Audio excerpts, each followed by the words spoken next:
After years of silence, Dr. Juanita Bynum has broken her silence at 63, and what she's finally saying about Bishop T.D. Jakes' shocking decision to step down is turning the entire church world upside down.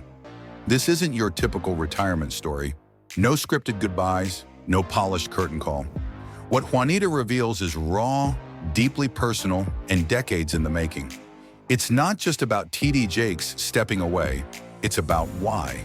It's about the hidden weight behind the pulpit, the silence behind the smiles, and the untold price of spiritual stardom. Get ready, because this truth isn't just powerful, it's prophetic. For decades, Bishop T.D. Jakes stood as an untouchable titan in the Christian world. With his booming sermons, best-selling books, and massive conferences like Woman Thou Art Loosed, he built an empire that influenced millions. He was more than a preacher, he was a brand, a cultural force. But behind the charisma and the crowds, Juanita Bynum saw something different, something deeper, something the public never questioned until now.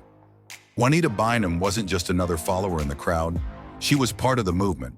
Her breakout moment, her soul-stirring No More Sheets sermon, took place at one of Jakes' conferences. That moment launched her into spiritual stardom. Many credit Jakes with giving her the platform that propelled her into the spotlight. On stage, they were a unified force. Off stage, there was tension, quiet, growing, unspoken, but undeniable. Those close to the two described their relationship as layered, built on mutual respect, but strained by fundamental differences.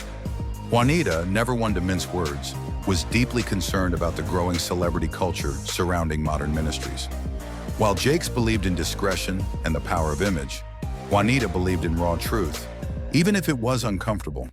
She questioned the direction things were heading, pastors becoming icons, congregations becoming audiences, and churches beginning to resemble corporations more than places of spiritual refuge. The tension between them was never officially acknowledged, but it lingered in the background, felt, not spoken. Over the years, quiet murmurs hinted at philosophical rifts and unspoken disagreements between Juanita Bynum and Bishop T.D. Jakes. Though Juanita remained outspoken on spiritual issues, she never directly addressed their dynamic until now. With Jakes' unexpected announcement to step down, the world braced for admiration and farewells. What they got instead was something far more raw, Juanita's long-withheld truth. Her words didn't aim to discredit or diminish Jakes' contributions. They weren't laced with resentment. Instead, they held a mirror to a culture within the church that has gone unchecked for far too long. A system that turns spiritual leaders into celebrities, platforms into stages, and service into performance. In her emotional and unfiltered reflections, Juanita pointed to a deeper problem, one that doesn't begin or end with T.D. Jakes. She spoke not just for herself, but for countless leaders silently drowning under the weight of expectations.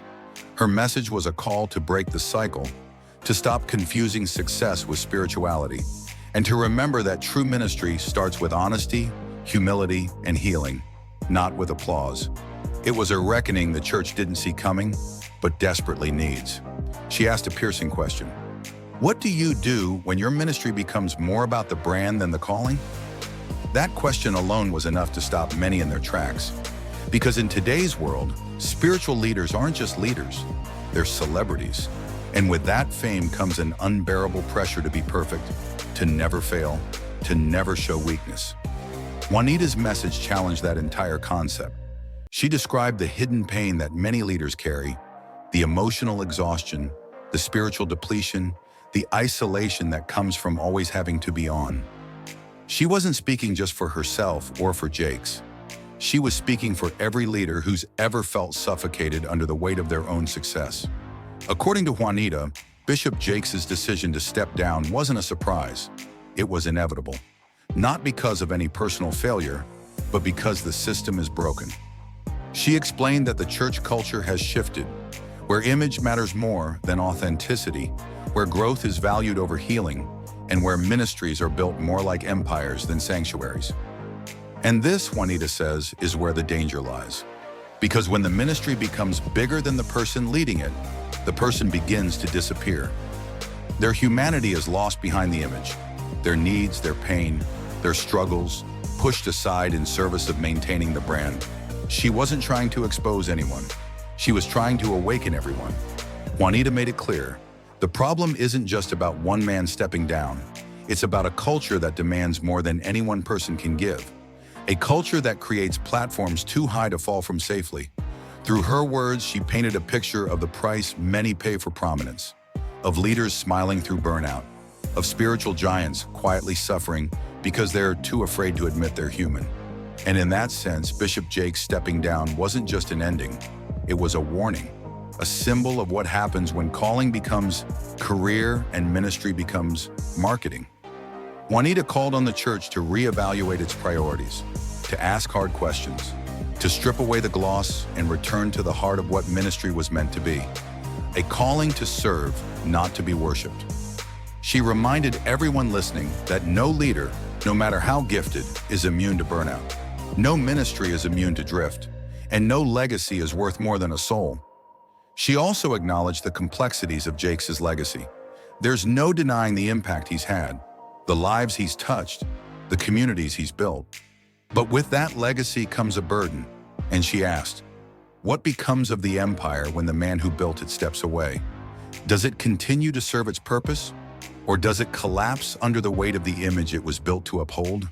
Juanita Bynum's reflections were not merely personal insights. They carried a prophetic weight. Her words echoed a powerful warning to the body of Christ. If we do not change course, more spiritual leaders will fall under the crushing weight of unrealistic expectations.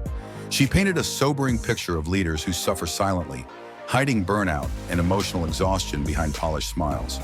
Her message was a heartfelt plea for healing in the church, for honesty in leadership, and for a return to the core values of authentic ministry. Bynum reminded us that the true strength of the church has never rested in celebrity preachers or mega events, but in genuine service and human connection. Lights, cameras, and sold-out conferences may attract attention, but they do not heal broken hearts or restore weary souls.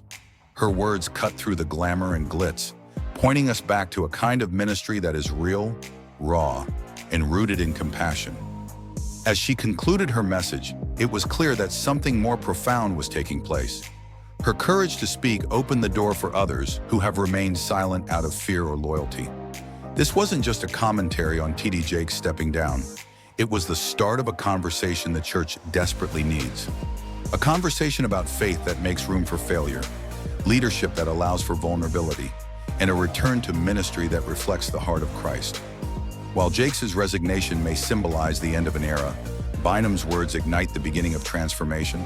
Her call is not to tear down, but to rebuild on truth, not image. And in that truth lies the power to restore the church to what it was always meant to be. If this message spoke to you, don't forget to like, share, and subscribe to the channel. Hit that notification bell so you never miss an update.